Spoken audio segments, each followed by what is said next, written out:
In non-emergency use, exit from the area requiring respiratory protection is normally made by retracing the path used during entry, so that exit can be made while air is supplied by the air supply system.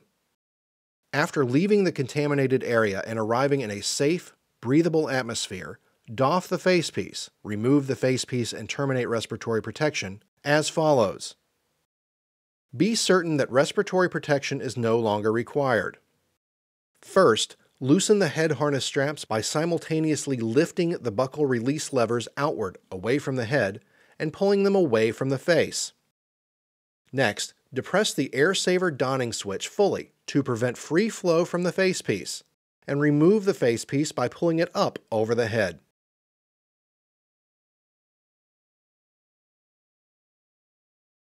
Close the air supply cylinder valve by pushing in on the cylinder valve knob while turning clockwise.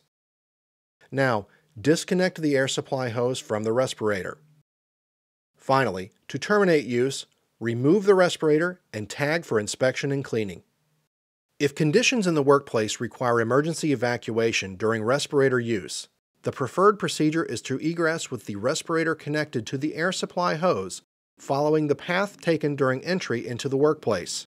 If it becomes necessary to disconnect the respirator from the air supply hose for egress, for instance, if the hose is entangled or if it is necessary to exit by a different route, the user shall disconnect the hose and immediately leave the area requiring respiratory protection.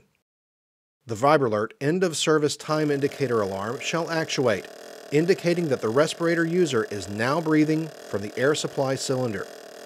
The electronic alarm red light shall actuate when the air supply in the cylinder has dropped below 90% of full. If either the VibraLert end-of-service time indicator or the electronic alarm actuates at any time during respirator use, leave the area requiring respiratory protection immediately.